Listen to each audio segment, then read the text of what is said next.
Muy buenos días a todos. Hace unas semanas había publicado un vídeo titulado Jean Monnet, agente de la CIA, cómo pillar a ChatGPT. Bueno, lo que ocurre es que este vídeo lo tengo que borrar porque el vídeo que había subido, había subido un vídeo de StreamYard en el que se me veía a mí hablando, pero en el que no se veía lo que yo compartía en pantalla, ¿no? La conversación que tenía con ChatGPT para tratar de reconocer a ChatGPT que Jean Monnet era un agente de la CIA. Bueno, ya he encontrado la forma de resolver este problema. El manejo de estas tecnologías es un proceso constante de ensayo y error y por lo tanto vuelvo a hacer el vídeo e incluso lo hago más largo y en mejores condiciones. Entonces, aquel vídeo lo hice a colación de una observación que se me había hecho de un vídeo anterior en el cual yo decía que yo creía en el cambio climático antropogénico y sí, lo confirmo, creo en el cambio climático antropogénico y no creo que el cambio climático actual se deba a la actividad humana. El consenso científico no respalda esa tesis, ¿de acuerdo? De hecho, si a alguien le interesa el tema, a lo largo de estos meses de junio, julio, agosto, durante este verano he estado publicando una serie de artículos en la web El Común, el diario El Común, titulados ¿existe un cambio climático antropogénico? Entre interrogantes, del cual he hecho ya varias entregas, incluso hasta no descarto incluso publicar un librito una vez que esté todo junto, porque todavía quedan más entregas por sacar, pero bueno, son artículos en los que les explico el fenómeno del alarmismo y el fenómeno del negacionismo y por qué se oponen. Explico por qué una ciencia dura como la climatología no es comparable a una ciencia social. Explico por qué es una ciencia dura, explico cómo se establece un consenso científico, por qué no se puede corromper un consenso científico por no se sabe bien qué intereses económicos, por qué no se puede corromper la ciencia institucional, porque tiene un fenómeno de operar que es independiente de intereses económicos, ¿de acuerdo? Y bueno, en la última entrega había refutado los argumentos más clásicos del negacionismo, además de que había también explicado por qué se ha refutado una serie de bulos que se han ido difundiendo por ahí y por qué es el afirmar que digamos que se induciría a los climatólogos, a la inmensa mayoría de climatólogos, a hacer creer en un cambio climático inexistente por no se sabe bien qué intereses económicos, es una teoría conspirativa absolutamente delirante. Bueno, en fin, entre otras cuestiones de orden, vamos a decir, filosófico, que explican por qué se ha llegado a ese nivel de escepticismo hacia la ciencia institucional. Entonces, bueno, los que me conocéis ya lo sabéis, soy una persona que se opone al conspiracionismo en general. De hecho, en 2023 habéis publicado en el Diario Común un artículo titulado Panfleto contra el conspiracionismo y muchas veces, una cosa, me habréis escuchado en entrevistas con gente que trae de este canal, me habréis escuchado diciendo que Wikipedia es mi Biblia. Sí, Wikipedia es mi Biblia y me reafirmo en ello, porque Wikipedia para temas de ciencias duras o de cuestiones históricas en los cuales no hay un interés político, no tiene por qué haber un sesgo ideológico, Wikipedia es una fuente bastante fiable, muy fiable. ¿Y por qué os cuento esto? Porque que yo no crea en teorías de la conspiración falsas, ¿de acuerdo? No implica que no crea en ninguna conspiración, ¿de acuerdo? Para mí existen varios tipos de teorías de la conspiración. Estas conspiraciones, digamos, primero están las conspiraciones delirantes, ¿de acuerdo? La teoría de la pandemia, por ejemplo. Las teorías de conspiración que podrían tener algún tipo de sentido, como lo de que el 11 de septiembre fue un atentado de falsa bandera, pero que se han demostrado ser falsas. E incluso si tú analizas la propia teoría, ves que no tiene ni pies ni cabeza. Entonces, entonces creo, por supuesto, que los americanos llegaron a la Luna en el año 69 con la misión Apolo 11. No creo que el 11 de septiembre fue un atentado de falsa bandera. No creo que el virus del COVID, bueno, no hay un consenso acerca de si el virus del COVID salió de la naturaleza o transitó por varias especies de animales o si se escapó de un laboratorio, lo cual es distinto a decir que fue fabricado en un laboratorio. Eso es una teoría que está descartada por la inmensa mayoría de los científicos, pero es cierto que efectivamente se pudo, respecto al coronavirus, un virus recogido en la naturaleza, pudo haberse metido en un laboratorio y a partir de ahí pudo haber habido un escape de un virus, pero aún así esa tesis no, bueno, sigue siendo sujeta a debate, ¿no? Pero, bueno, pues, entonces no creo que la pandemia fuera organizado y menos, tampoco creo que, aún suponiendo que la pandemia fue una epidemia, como lo fue la mal llamada gripe española a principios del siglo XX, pues tampoco creo que se haya utilizado para hacer un experimento de ingeniería social. En fin, que ni por supuesto creo en la conspiración de la masonería, ni por supuesto la tierra plana, ni los reptilianos. Bueno, bien, pues esto ya me conocéis.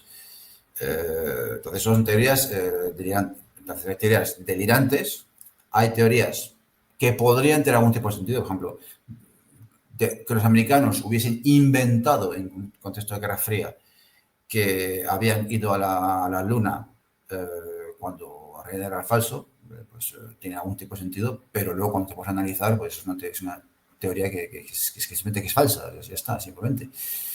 ¿De acuerdo? Y luego están las conspiraciones son reales. ¿Y por qué antes hablaba de Wikipedia? Bueno, hablo de Wikipedia porque sí, y eso lo menciono en el artículo, el panfleto contra el conspiracionismo. De hecho, voy a poner el enlace en la caja de descripción del vídeo y pondré también los enlaces a los artículos que he estado escribiendo este verano sobre el cambio climático, explicando por qué existe, ¿de acuerdo? Y por qué es antropogénico, ¿de acuerdo?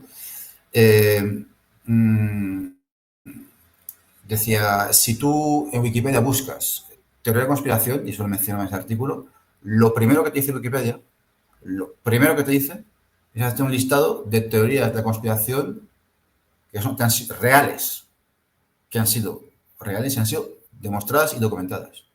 Sí, o sea, por ejemplo, el golpe de Estado que ha organizado la CIA en distintos países de América Latina durante la Guerra Fría, el cómo la policía política del zarismo de Rusia, del imperio ruso, la Ucrania, la policía política de la Rusia zarista había inventado, o sea, había fabricado el libro de los protocolos de los sabios de Sion para promover el antisemitismo, el escándalo era en contra, por medio del cual, o sea, en el cual es decir, los Estados Unidos traficaron con dinero de droga para suministrar armas a la contra Nicaragua, el bulo de las armas de destrucción masiva en Irak, en la anterior guerra de Irak, la guerra del Golfo, el bulo de los... eso no sé cómo se llama esto, pero el bulo de las incubadoras, de las incubadoras de bebés que había en Kuwait, que habrían sido destruidas por las tropas iraquíes asesinando bebés. Bueno, en fin. Entonces, hay teorías de conspiración que son reales y que han sido demostradas. De hecho, Wikileaks era eso, era un portal en el cual no paraban de denunciarse conspiraciones reales. De hecho, decía Julian Assange, es bastante sorprendente lo mucho que la gente está delirando con teorías de la conspiración acerca del 11 de septiembre, cuando en Wikileaks hay conspiraciones reales todos los días. ¿De acuerdo? Y una de esas teorías de la conspiración que defiendo, no solamente yo, es que es incuestionable, está más que documentada, es Uno, que los Estados Unidos financiaron la construcción europea a partir de los 50 del siglo pasado, por lo menos en los inicios de la construcción europea, y que determinadas personas importantes dentro del proceso de construcción europea, los llamados padres fundadores de la Unión Europea, que eran franceses los dos, aunque uno había nacido en Luxemburgo, Robert Schuman y Jean Monnet, eran agentes americanos, ¿de acuerdo? Al igual que, también hablaremos de él, Walter Hallstein, el primer presidente de la Comisión Europea, también era un agente americano y posiblemente, bueno, ya ha habido otros destacados políticos europeístas de distintos países de Europa Occidental que han trabajado para los intereses de los Estados Unidos, siendo pagados por ello o no pagados, ¿de acuerdo? Entonces, yo digo, sí, entonces Wikipedia sí es mi Biblia y también uso mucho ChatGPT. De hecho, ChatGPT lo he usado para escribir mis artículos sobre el cambio climático para que me explicara una serie de cuestiones, ¿de acuerdo? Y que luego me proveyera de fuentes para poder consultar bueno, pues, en qué se basan sus afirmaciones para decir que efectivamente existe un cambio climático, ¿de acuerdo? Pero dicho esto, ChatGPT y la propia Wikipedia no dejan de tener, por la gente que está detrás de su funcionamiento y también detrás de su financiación, Wikipedia en concreto, tiene un cierto sesgo pro-americano, atlantista, pro-anglosajón, posiblemente. El caso es que pro-occidental. Y esto es lo que vamos a ver con ChatGPT hoy. Entonces, en el vídeo anterior, que era mucho más corto del que voy a hacer hoy, nuevamente me había propuesto hacer pequeños vídeos de reacción sin edición y más o menos de 15-20 minutos. Esta vez no va a ser posible porque es que voy a tener que desgranar lo que dice ChatGPT, que no va a ser poco, ¿de acuerdo? No se trata de leer todo lo que dice ChatGPT, pero las preguntas que le voy a hacer, en concreto acerca de si Jean Monnet era o no un agente americano, pero bueno, vamos a tratar de desgranar algunas cosas que dice sin por ello leer todo lo que dice, ¿no? Y la anterior vez que había ¿cómo decirlo? Logrado pillarle en el vídeo que borré, que estoy volviendo a hacer, lo que había llegado a pillarle, que era un vídeo de una media hora, pues había logrado pillarle con cierta facilidad. Lo que pasa es que no sé si es porque ha aprendido, o sea, con toda la modestia lo digo, no sé si porque ha aprendido del intercambio que tuve con él, con ChatGPT, pero lo cierto es que es complicado. Es complicado y es lo que quiero enseñar, hacerle reconocer a ChatGPT ahora que Jean Monnet era un agente americano. Entonces, esto lo estoy improvisando, ¿de acuerdo? Yo sé qué preguntas le voy a hacer. De hecho, para ganar tiempo, las preguntas ya están escritas, entonces solamente tengo que hacer un copia y pega, no voy a estar perdiendo tiempo ahí escribiendo con el teclado, yendo para adelante y para atrás, rectificando la ortografía de las palabras, perdiendo tiempo. Las preguntas ya las tengo, a menos casi todas. Lo que no sé es dónde vamos a llegar. Yo lo que quiero explicar en este vídeo es que vamos a llegar solo hay dos posibilidades. Una es que termine confesando que sí se dan algunas condiciones, siempre bajo condicionantes, que en la realidad se han dado. Jean Monnet es un agente americano, o si no, pues simplemente que veáis las dos varas de medir y la mala fe que tiene ChatGPT con respecto a una temática sobre la cual hay una censura enorme, que son los orígenes de la Constitución Europea, y de ahí la importancia de este canal de YouTube, ¿no? Entonces, vamos para allá. Entonces, comparto pantalla. También aprovecho para rectificar un pequeño error que se había dado del anterior vídeo. Lo que voy a hacer es que voy a ampliarlo, todavía un poquito más, no, tanto no. Ahí, he ampliado la pantalla para que podáis ver mejor las letras, ¿de acuerdo? y vamos a ver qué es lo que nos cuenta este ChatGPT. Venga.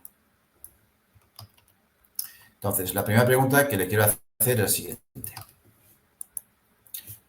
Algunos dicen que Jean Monnet era un agente americano. ¿Cuánto hay de cierto en esto?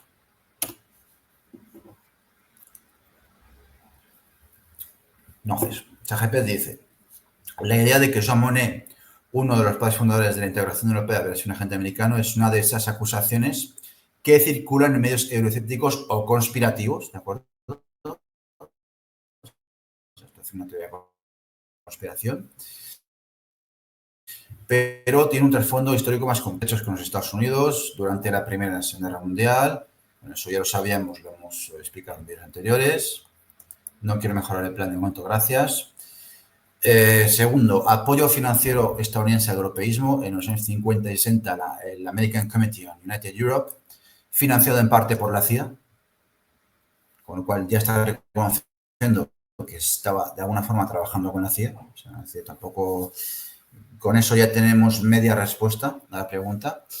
El American Committee on United Europe, financiado en parte por la CIA, dio apoyo económico a organizaciones europeístas, incluido el Comité de Acción para los Estados Unidos de Europa, fundado por Monnet. Que, por eso quiero aprovechar para rectificar un pequeño error que dije en el vídeo anterior, que es que el American Committee on United Europe, la CUE, y el Comité de Acción para los Estados Unidos de Europa no son dos organizaciones distintas. El Comité de Acción para los Estados Unidos de Europa es la sección europea de ese American Committee on United Europe, claro, porque es que podéis imaginaros, ¿no?, que si se hubiese llamado Comité Americano para los Estados Unidos de Europa en Europa, pues, habría sido cuanto menos cantoso, ¿no?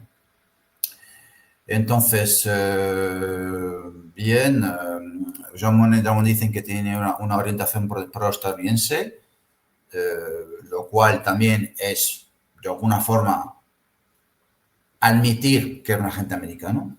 Dicen, Monnet creía firmemente que la paz y la prosperidad de Europa solo podían garantizarse en cooperación con Estados Unidos y defendía un orden internacional liberal basado en instituciones multilaterales donde Estados Unidos era el actor central. Por cierto, creer que la prosperidad de Europa solo se puede garantizar en cooperación con los Estados Unidos no es incompatible con ser un agente americano. Es decir, que tú creas sinceramente que hacen falta unos Estados Unidos de Europa y un proceso de integración supranacional, porque crees sinceramente que son las condiciones necesarias para la paz y la prosperidad, no está reñido con ser agente americano. Sigue diciendo, lo que no es cierto. No hay evidencia seria de que Monnet fue un agente en el sentido de espía o subordinado secreto de Washington. Espía, lo concedo, no hay... Monnet no cumplía una función de espía.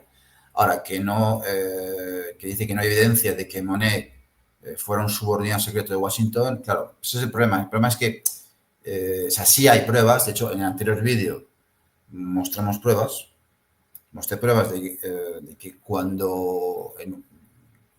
mencionando un memorándum de una conversación privada entre Jean Monnet y el que era secretario de Estado de los Estados Unidos en aquel momento, cuyo nombre no me acuerdo, fue el que estuvo después de Irán Chisholm, pero cuando Jean Monnet ya no era el presidente de la alta autoridad de la CECA, de la Comunidad Europea de Carbón Cero, sino que era el presidente de Euratom, de la Agencia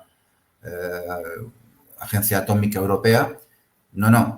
Se ve claramente que Jean Monnet se dirige a los Estados Unidos como si fuera un subordinado. Claro, porque explicarle eso a ChatGPT ya llevaría horas. Entonces, bueno. Dice, su visión federalista europea precedía la Guerra Fría y estaba más ligada a sus propias convicciones que a instrucciones externas. Yo sobre esto quise decir que efectivamente yo no estoy diciendo que fuera la CIA quien creara el europeísmo. La ideología europeísta, bajo ciertas formas, era anterior a que la CIA la financie con dinero y, de hecho, incluso yo creo que caer en una falacia se puede decir que ha habido ejemplos antes de la Constitución Europea de destacados políticos que han sido europeístas, ¿de acuerdo? Y no eran agentes de la CIA. Y uno de ellos se llama Adolfo Hitler, por ejemplo. Y antes que Hitler hubo también el barón de Kudenov-Kalergi, ¿no? Que es el personaje histórico, ese aristócrata austriaco, creo, que era medio japonés, y del cual se dice que se pensó en un plan llamado el plan de Kudenov-Kalergi, que es una teoría de conspiración de la cual hablan grupos neonazis para decir que hay un plan, ¿no?, para mestizar a toda Europa con otras razas, pero bueno, esto no es el objeto de este vídeo, pero también era una visión, pues una forma de europeísmo que precede a la Unión Europea, a la Constitución Europea actual. Y claro, una cosa que dice ChatGPT también es la relación con Estados Unidos fue instrumental y convergente. Monet necesitaba apoyo americano para sus proyectos y Estados Unidos veía utilidad estratégica en una Europa unida. Claro, entonces, ahí está una tremenda deshonestidad por parte de ChatGPT, porque claro, lo que te quiere decir aquí es que Monet era un pragmático y lo que viene a decir es que, como el pobre no conseguía financiación de Francia y de Alemania, de la Alemania Federal, para fomentar la Constitución Europea, pues que tuvo que pedir ayuda a Estados Unidos, ¿no? Lo cual, por cierto, es un poco contradictorio con decir que, como aquí lo pone, que durante la Primera y Segunda Guerra Mundial Monet trabajó en estrecha colaboración con los aliados, en particular con Gran Bretaña y Estados Unidos, en cuestión logística, coordinación de suministros y financiación, que no solamente fue eso, es decir, Monet siempre fue y ha aportado pruebas en vídeos anteriores, y en el siguiente vídeo que voy a sacar voy a aportar todavía más pruebas. Monet siempre ha sido un hombre de los anglosajones, un hombre de los Estados Unidos, ha sido siempre un agente americano. Durante la primera porque no tanto, pero durante la Segunda Guerra Mundial y después de la Segunda Guerra Mundial. Entonces dice en resumen, sí, Monet ha recibido apoyo político y financiero de Estados Unidos en sus proyectos europeístas. No hay pruebas de que fuera un agente americano en sentido estricto. ¿Vale? Más bien, fue un aliado cercano y pragmático de Washington. Claro, pero es que entonces aquí es donde interviene la segunda pregunta que yo le quiero hacer a ChatGPT, que es esta. Mirad, le digo, sin embargo, existen unos memorándums en los que han quedado reflejadas conversaciones privadas entre Jean Monnet y el secretario de Estado de los Estados Unidos, Dean Acheson, que se han desclasificado varias décadas después. Vamos a ver lo que dice.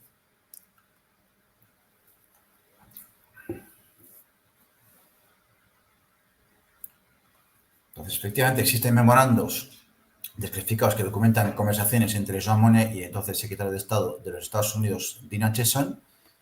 Conversaciones, yo lo dije, privadas. Conversaciones privadas, que es lo que es el adjetivo, el calificativo que él se cuida de poner en la respuesta. Entonces, conversaciones entre Jean Monnet y entonces secretario de Estado de los Estados Unidos, lo que evidencia la estrecha colaboración entre ambos en la posguerra. ¿Qué revelan estos memorandos? Documentos demuestran que Monnet y Acheson discutieron temas clave relacionados con la reconstrucción europea y la integración económica. ¿Vale? ¿Qué implica esto? La existencia de estos memorandos subraya la influencia de Estados Unidos en los procesos de integración europea tras la Segunda Guerra Mundial, lo cual es una forma, entonces, de confirmar que los Estados Unidos promovieron y financiaron la construcción europea. Que si en otras instancias o en otros foros, esto tú lo dices, lo dices en televisión, por ejemplo, te dirán que es una teoría conspirativa, ¿no? Pero aquí ChatGPT lo reconoce, ¿no? Y dice, si bien no convierte a Monet en un agente al estilo un espía, no, si yo nunca he dicho que fue un espía, he dicho que era un agente americano. Sí reflejan una colaboración estrecha estratégica entre él y funcionarios estadounidenses, especialmente en el marco de la Guerra Fría. No sé qué es lo que estoy diciendo.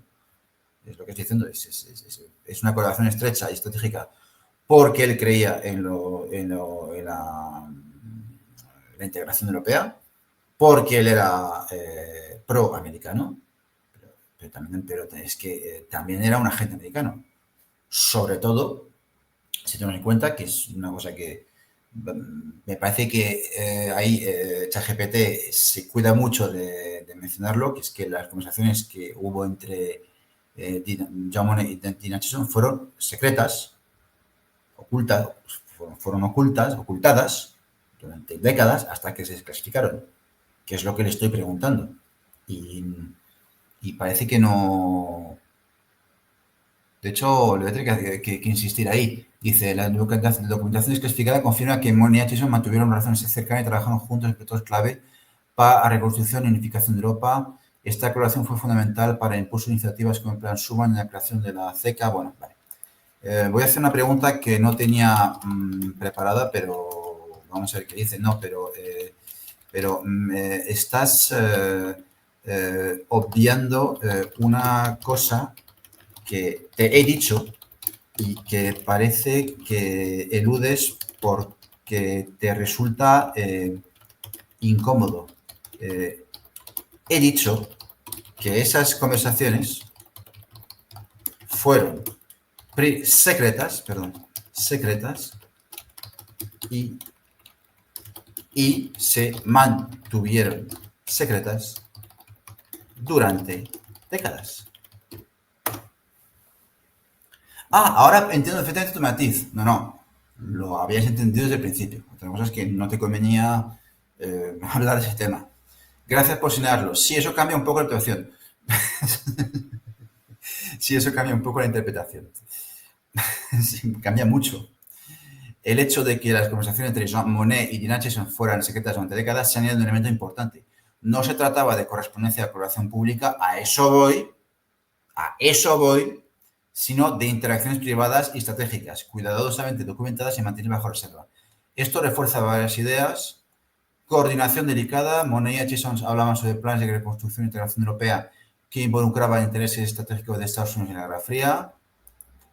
No necesariamente espionaje, que una vez más, nadie habla de espionaje, pero ya me gusta como va reculando. Dice, no es necesariamente espionaje, pero podría. Dice, el hecho de que fueran secretas no convierte automáticamente a Monnet en un agente estadounidense. No, pero la pregunta es por qué eran secretas. ¿Por qué eran conversaciones secretas si no era porque era un agente que trabajaba para los Estados Unidos? Dentro de las instituciones europeas era presidente de la alta comisión de la CECA y de la Comunidad Europea de Carbono Cero y luego fue presidente de Euratom. Dice, la discreción, diplomacia y planificación económica es habitual, sobre todo en contextos de posguerra y Guerra Fría. No, ya. No, claro, es que ahí está mezclando. Y claro, es que no me quiero meter en ese jardín porque entonces el vídeo va a durar 3 horas, claro. Pero es que la discreción, diplomacia, sí, cuando quien habla con los Estados Unidos es el ministro de Asuntos Extranjeros de un país miembro de la Comunidad Económica Europea o los servicios secretos. Pero aquí no estamos hablando de los servicios secretos ni de un ministro de Asuntos Extranjeros. Estamos hablando de Jean Monnet. De hecho, me apetece hacer la pregunta. Vamos a ver qué dice. Apoyo estratégico de Estados Unidos, mantener secretos los diálogos, también proteger la influencia estadounidense en Europa sin generar rechazo político en Francia o en otros países europeos. O sea, que hay un plan, hay planes y programas, por usar una terminología gustavonista, hay planes y programas de Estados Unidos para Europa, pero hay que mantenerse en secreto para que algunos países como Francia, para que en algunos países como Francia no genere rechazo político. Me vais a disculpar, pero esa pregunta me apetece planteársela. Un momento. No, esa pregunta no. Dice, dices que mantener estas conversaciones secretas sugiere que tenían implicaciones políticas y diplomáticas sensibles, pero no estamos hablando de los servicios secretos de un país miembro de la CECA en aquella época, ni de un ministro de asuntos exteriores de uno de esos países miembros de la CECA. Estamos hablando de Jean Monnet. Y aprovecho también para colocar la siguiente pregunta que quería hacerle, ¿qué hace el presidente de la alta comisión? ¿Qué hace el presidente de la alta autoridad de la Comunidad Europea de Carbono Cero teniendo conversaciones secretas con Dean Acheson? ¿No es eso un poco extraño? Vamos a ver qué contesta. Ahora lo pones en perspectiva. No, lo puse en perspectiva desde el principio. Otra cosa es que te interese a ti ponerlo en la perspectiva que te he situado, que te planteo yo. Sí, eso sí es inusual y merece un análisis más fino. Quiero decir, es verdad que es inusual y que tendría a darme la razón de que Jean Monnet era un agente americano, pero merece un análisis más fino a ver cómo puedo hacer piruetas para acabar justificándote que no era un agente americano. Eso es lo que quiere decir. Normalmente el presidente de la alta autoridad de la CECA, como Monnet, no sería un actor diplomático con autoridad para negociar en secreto con un secretario de Estado extranjero.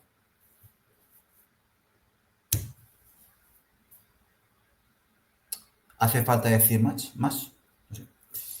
Sus funciones eran técnico-administrativas y de integración económica, no de política exterior. Efectivamente. Esa es la pregunta que yo estoy haciendo.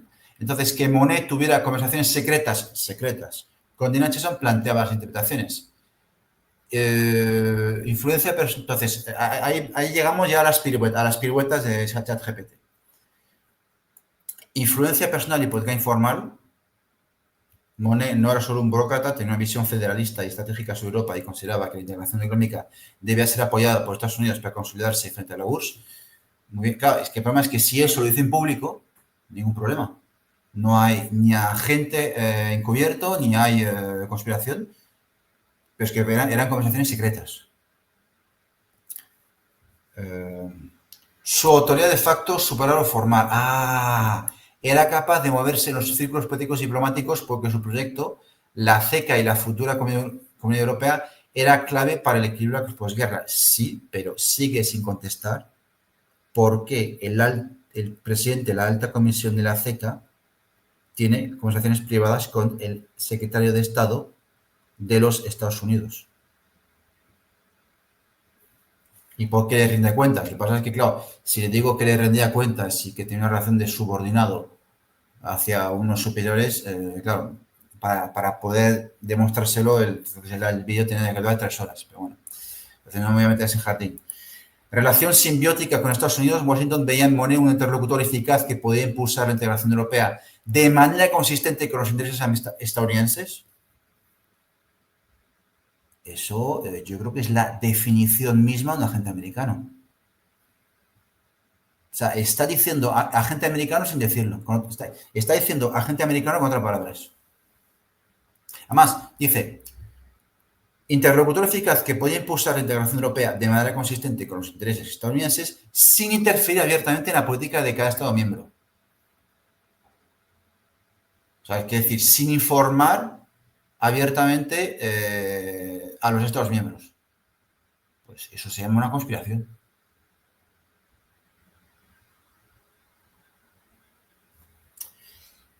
Para Estados Unidos, hablar en secreto con él era más eficiente que negociar con múltiples gobiernos que pueden retrasar o bloquear iniciativas.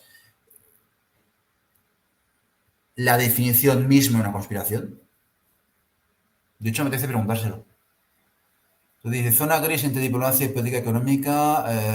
Estas conversaciones secretas muestran que Monnet actuaba en un espacio híbrido, no era ministro ni diplomático formal, pero tenía la capacidad de influir en decisiones estratégicas de alcance continental. Sí, de hecho, por eso le eligieron a él como enlace de los intereses americanos, en fin.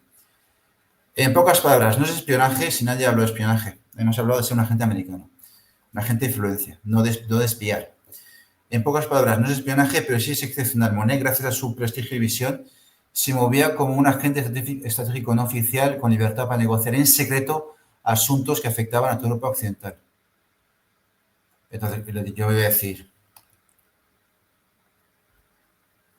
pero una cosa, si tú dices que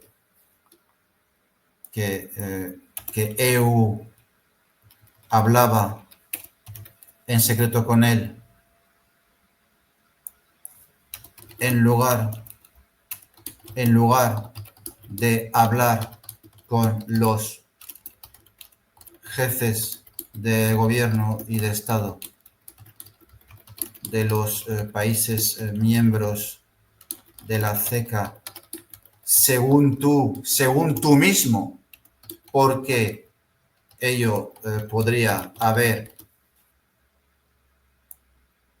y pongo comillas, retrasado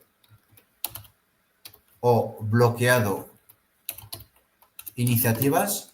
Eso no es la definición misma de una conspiración. Sí y no. Ha dicho sí, ¿eh? Ha dicho sí. Sí y no. Hay que ser muy preciso con el término conspiración, otra vez más. Las piruetas, vamos a redefinir el concepto de conspiración para acabar diciendo que no había ninguna conspiración y que Monet no era un agente. Lo que sí encaja con conspiración, si definimos conspiración en su sentido estricto de coordinación secreta entre actores para influir en decisiones políticas sin que la población o actores legítimos lo sepan, efectivamente, eso fue lo que pasó, entonces las reuniones secretas Monet y Hutchison podrían entrar en esa categoría. Se ocultaba información a los gobiernos nacionales al público, se buscaba un resultado concreto, tal, acceder a la integración europea de manera favorable a los intereses estadounidenses, pero, y ahí está el argumento ad hoc, ¿no? La pirueta retórica que utiliza ChatGPT para hacerte decir que no era un agente americano, es que no es necesariamente una conspiración ilegal. Sin embargo, estas reuniones no un complot criminal ni espionaje. Monet y Hutchison operaban dentro de un marco políticamente sensible, pero legal, con objetivos estratégicos públicos de construcción europea, integración económica y contención de la URSS. No estaban engañando un gobierno para hablar secretos ni actuando contra la ley internacional. Era diplomacia discreta y coordinación política informal. Luego se empieza a meter en debates absolutamente irrelevantes sobre si es una conspiración criminal o no lo es. Claro, porque dice que una conspiración criminal es aquella en la cual actores actúan en secreto para violar la ley o defraudar a otros. Una conspiración político-estratégica, actores actúan en secreto para lograr un objetivo político, pero dentro de un marco legal estratégico, aunque puede parecer opaco o cuestionable.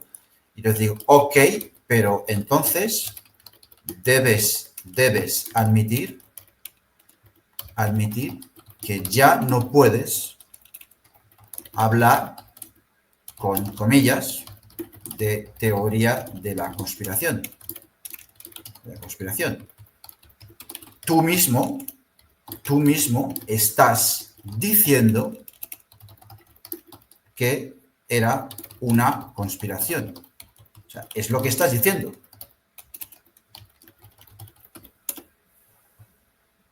Sí, tienes razón. Si hablamos con precisión, ya no es correcto ponerlo entre comillas y llamarlo solo teoría de la conspiración, porque de hecho existió una coordinación deliberada entre Monet y Hutchison con objetivos concretos sobre la integración europea. Entonces luego se empieza a enredar, meterse en camisas, 11 varas, diciendo que si el matiz es que no era legal ni un complot contra la ley. Bueno, en fin. Siguiente pregunta que quería hacerle, porque aquí no vamos a llegar a ningún sitio. La siguiente pregunta que quería hacerle era, sin embargo, Jean Monnet trabajó para el Comité de Acción para los Estados Unidos de Europa, que recibía de la Ford Foundation, que como sabrás es una sociedad pantalla de la CIA. Luego los que dicen que Jean Monnet era un agente de la CIA, o al menos un agente americano, teniendo en cuenta, además, que tú mismo has dicho que había una conspiración,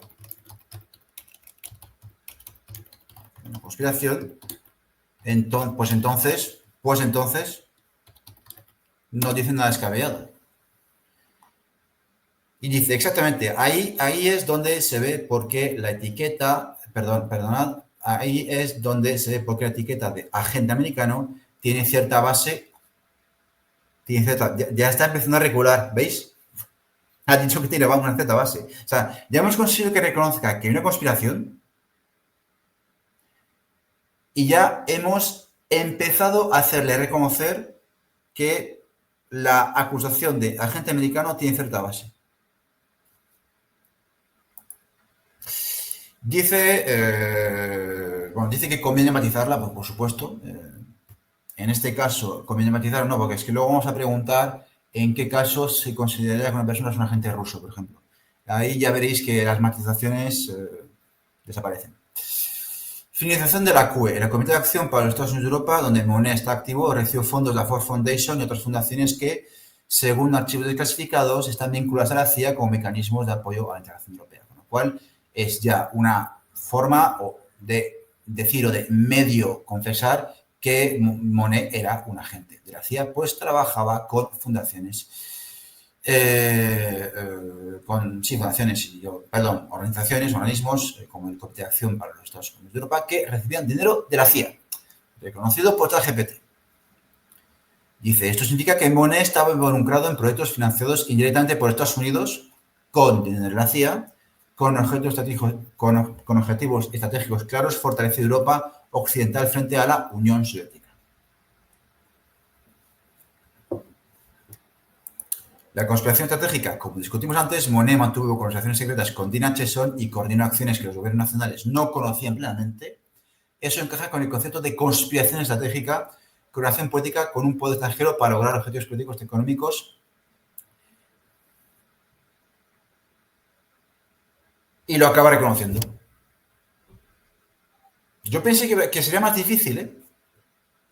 Lo acaba reconociendo. Agentes de comillas en sentido político, no espionaje, pero es que vamos a ver, es que gilipollas, es que es lo que te estoy diciendo al principio. Nadie ha hablado de espionaje. Que vete tú a saber. Vete tú a saber si cuando él estaba en Euratom no estaba haciendo espionaje, pero bueno, por lo que sabemos, nadie habla, ni yo tampoco, de espionaje. Nadie habló de espionaje. Hemos hablado de ser un agente que sirve a los intereses americanos. Entonces te dice que agente en sentido político en espionaje. Es decir, que si bien no era un espía, era un agente en sentido político. Que es ni más ni menos que lo que llevo afirmando desde el principio. Entonces dice, decir que Monet era un agente de Estados Unidos no significa que fuera un espía o recibiera órdenes directas. Claro, que una vez más, que pruebas de que recibía órdenes directas en el video anterior ya lo he demostrado. Cuando se dirige al secretario de Estado de los Estados Unidos, cuando es presidente Euratom, el secretario de Estado que viene después de Dean Acheson, que no me acuerdo cómo se llama, no sé si era Allen Dulles o si era otro, no creo que Allen Dulles fue director de la CIA. Se ve que hay claramente una relación entre subordinado y superior y subordinado, pero bueno, es que claro, es que demostrarle eso, insisto, implicaría hacer un vídeo de 3 horas, entonces no lo voy a hacer. Y dicen, claro, Marsden actuaba como un aliado estratégico estadounidense, con visión propia, pero cuyas metas coinciden con las de Washington. La financiación y el secretismo refuerzan la idea de que Estados Unidos confiaba en él como intermediario clave para influir en Europa. Entonces, claro, el tema es que lo que os va a decir, lo que va a decir ChatGPT y lo que diría un empleado de Wikipedia en este caso, porque sí, he dicho que yo uso ChatGPT y que yo uso Wikipedia, pero hay algunas temáticas en las cuales hay un sesgo claro, ¿de acuerdo? No en ciencias duras como la climatología, pero aquí sí, que es lo que estoy tratando de explicar. Entonces, claro, se agarran al hecho de que no, bueno, pues es que trabajaba con los Estados Unidos porque él estaba de acuerdo con ellos, en realidad era un aliado, y aunque fuese un agente porque trabajaba para ellos, no era un espía. En fin, lo que importa es lo que dice aquí ChatGPT en resumen. No es descabellado que algunos no consideren agente americano si usamos la definición política y estratégica no la de espionaje formal. Pero es que es lo que estoy haciendo desde el principio, es un normal. Si insisto, si es que nadie ha hablado de espionaje. Era alguien con libertad de acción, bueno, nada más. Eso no es del todo cierto, pero no tengo tiempo de explicárselo. Bueno, al final, alguien con libertad de acción, pero cuya actividad estaba estrechamente alineada con los intereses estadounidenses y contaba con respaldo secreto. Bien. Ahora vamos a dejar, por un momento, vamos a dejar de hacer preguntas en relación a Jean Monnet más específicamente respecto de las relaciones que él tenía con los Estados Unidos durante los años 50, de los primeros años de la Constitución Europea, tras la creación de la Comunidad de la CECA, de la Comunidad Europea de Carbono Cero, y os voy a mostrar la forma que, bueno, que es la que utilicé en el vídeo anterior que acabé borrando y que me funcionó para pillar a ChatGPT y hacerle reconocer que yo era un agente americano. Claro, el tema es que lo que no hay que hacer es hacerle una pregunta a continuación de lo que ya le hemos preguntado en el mismo chat. Lo que hay que hacer es abrir un nuevo chat para poder pillarle. No a continuación de la conversación que hemos tenido antes, sino abrimos un nuevo chat y empezamos situándole otra cosa. Vamos a plantearle que defina, que reconozca si algo es o no es un agente ruso. No sé si jugáis ajedrez o conocéis cómo se estudia ajedrez, pero es como los que sean jugadores que no sean neófitos, es como un problema de táctica, ¿no? Que se te plantea una posición de ajedrez, te dicen blancas, juegas y ganan. Muchas veces tienes las claves para poder resolver el problema, pero no tienes en otra solución porque hasta que te das cuenta de que hay que invertir el orden de ciertas jugadas, ¿no? Pues esto es igual. Hay que invertir el orden de las jugadas. Entonces, yo lo que le pregunto es esto. Una pregunta. Si un destacado político de un país miembro de la Unión Europea o un miembro del Parlamento Europeo o de la Comisión Europea trabajase en un think tank financiado con dinero ruso o con una organización estatal rusa para promover unas buenas relaciones con Rusia o para promover los intereses de Rusia en la Unión Europea, ¿tú dirías que esa persona es un agente ruso? Vamos a ver qué dice. Y dice que sí. Sí, con matices, por supuesto. Se ven matices, pero ahí dice directamente que sí. No te plantea que sí. Sería una teoría conspirativa afirmar eso si no, ¿cómo decirlo? Definimos previamente que esa gente dice sí, sí, pero con matices importantes. Vamos a desglosarlo cuidadosamente. Definición de agente ruso, en términos generales, un agente extranjero o agente de influencia, alguien que actúa de forma coordinada o bajo la dirección de un Estado extranjero para promover sus intereses dentro de otro país o bloque. Que es exactamente lo que hacía Jean Monnet. No necesariamente tiene que ser un espía o recibir órdenes directas, pero sí influye activamente en la política, la opinión pública o las decisiones en favor del Estado. Que es exactamente lo que hacía Jean Monnet para los Estados Unidos de América. 2. Trabajo en un think tank financiado por Rusia. Si la persona trabaja en una institución que recibe financiación rusa y su actividad consiste en promover la narrativa de los intereses de Rusia, entonces podría considerarse un agente de influencia ruso, aunque de manera más blanda o política que un espía clásico. Claro, ten en cuenta que antes hemos preguntado si Jean Monnet podría considerarse agente americano por haber trabajado en un organismo, el Comité de Acción para los Estados Unidos de América, que recibía financiación de la CIA y que trabajaba para los intereses americanos, y él dijo que eso no le convierte en un agente americano.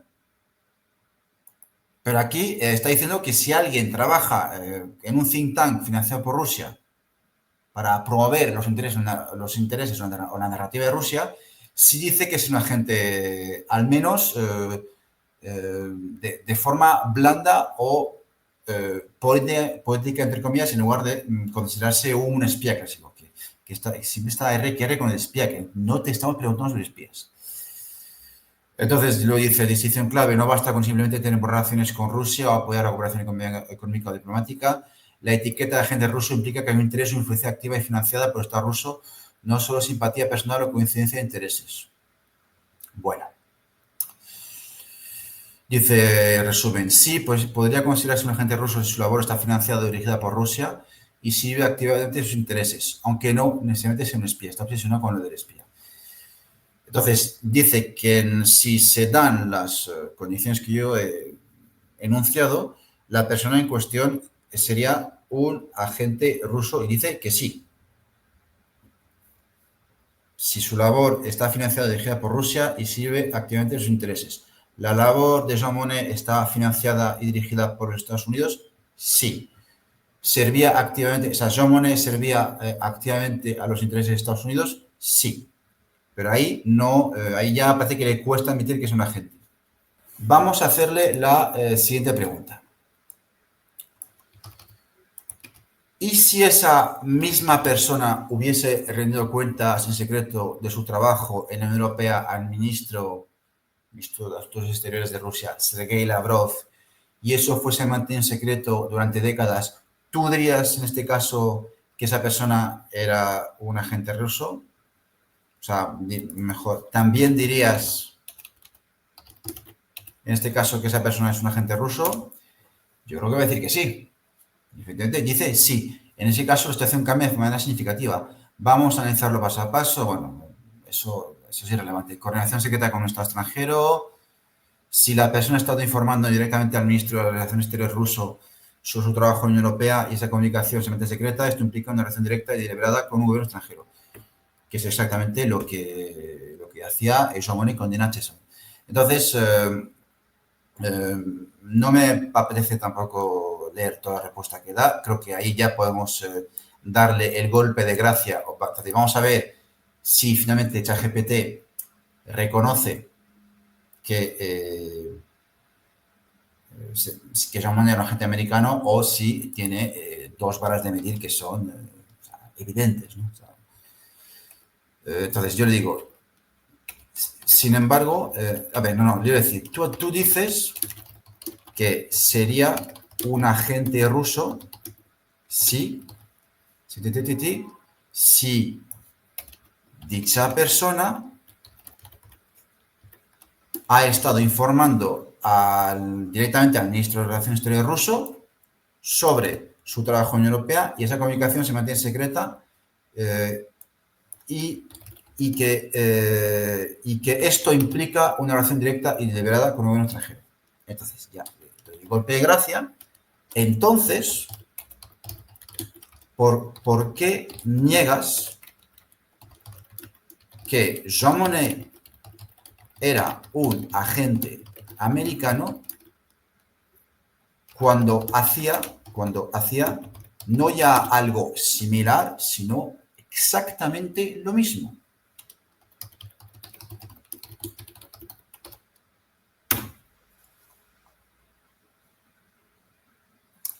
Ahora entramos en un terreno delicado muy matizado. La diferencia no está tanto en el tipo de actividad informada a otro gobierno, sino en el contexto histórico, el nivel de coordinación y la percepción política de estas actividades. Vamos a desglosarlo.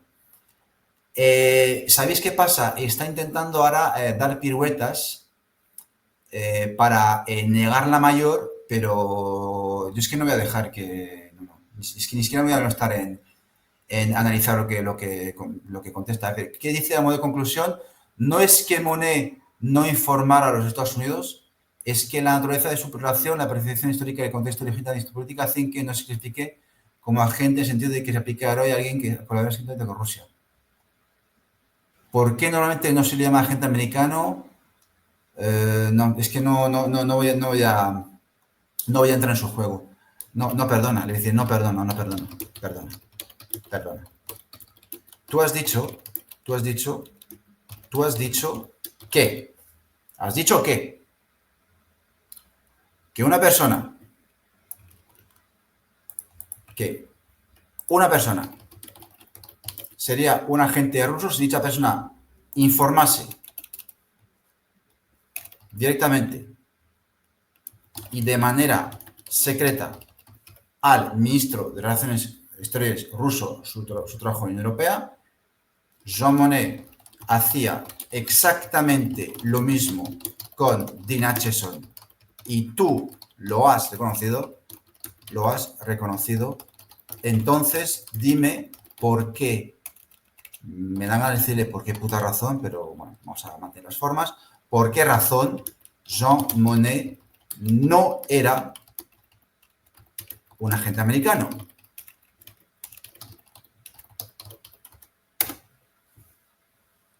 Ahora entiendo perfectamente la trampa que señalas. No, el que está haciendo trampa eres tú. Claro que efectivamente, como os he explicado, hay que tender una pequeña trampa para que reconozca que Jean Monnet es un agente americano, pero pues que él de inicio ya hace trampa, no sé si me explico, ¿no? Sí, tienes razón. Si seguimos la definición estricta que usé antes, una persona que informa de manera secreta a un gobierno extranjero sobre su trabajo y de operaciones internas sería un agente de ese gobierno. Entonces, aplicando esa definición a Jean Monnet, él sí encajaría técnicamente como agente estadounidense. Luego, por supuesto, va a introducir toda una serie de matices para tratar como decimos en francés, de hacer ver que Jean Monnet no era lo que era, yo sé, como se dice en francés, sodomizando moscas, ¿no? Pero yo ya me doy por satisfecho, he logrado, en base a la evidencia, a los documentos que tenemos, he logrado hacer reconocer, aunque claro, lo reconoce a regañadientes, porque luego, claro, tiene que matizar, sí, no, porque es que había un contexto y Monet tenía una legitimidad política y, claro, la etiqueta de agente se usa casi siempre en contexto donde el actor favorece intereses no está percibido como adversario. Con Monet, Estados Unidos era aliado, por lo que hablar a Monet, agente americano, suena políticamente cargado. No, perdona. A mí me han contado toda la historia que la Unión Europea se hizo hacer de contrapeso a los Estados Unidos. Y no le voy a comentar eso a ChatGPT porque entonces ya sí que el vídeo se hace más largo, pero yo me quedo satisfecho, he logrado hacer que ChatGPT reconozca que con todos los elementos que nos permiten definir qué es un agente que trabaja por una potencia extranjera, pues entonces, aplicando la definición que él ha aplicado para lo que sería un agente ruso, Jean Monnet, admitido por el propio ChatGPT, Jean Monnet era un agente americano. Bien, pues aquí lo podemos dejar. Ha costado trabajo, porque ChatGPT tiene un sesgo, ¿de acuerdo? De hecho, podríamos un día debatir de por qué tiene un sesgo. Tiene un sesgo porque de por sí está configurado para tener un sesgo proamericano y, por lo tanto, para ocultar cosas que se tienen que mantener ocultas, que es que los Estados Unidos intervinieron en la creación de la... Bueno, en la construcción europea, ¿de acuerdo? En la creación de la Comunidad Económica Europea y posteriormente Unión Europea, ¿de acuerdo? ¿Tiene de por sí un sesgo o es porque ya es Internet, la información disponible en Internet que oculta esa información y por tanto ChatGPT, digamos que al acudir a la información disponible en Internet no puede afirmar que Jean Monnet era un agente americano porque Internet no dice eso? Bueno, poco importa, la cuestión es que lo hemos conseguido. ChatGPT ha reconocido que Jean Monnet era un agente americano y, volviendo al tema que os comentaba al principio, en cambio, pues el tema del cambio climático, para lo cual ChatGPT o otras fuentes como Wikipedia son fuentes totalmente válidas, jamás vais a conseguir. O sea, ni aunque dediquéis horas, 5 horas, 6 horas, jamás vais a conseguir hacerle decir a ChatGPT que no hay un cambio climático y que el cambio climático actual no es antropogénico. Esa es la diferencia entre un tipo de teoría de conspiración y luego conspiraciones reales. Nada más.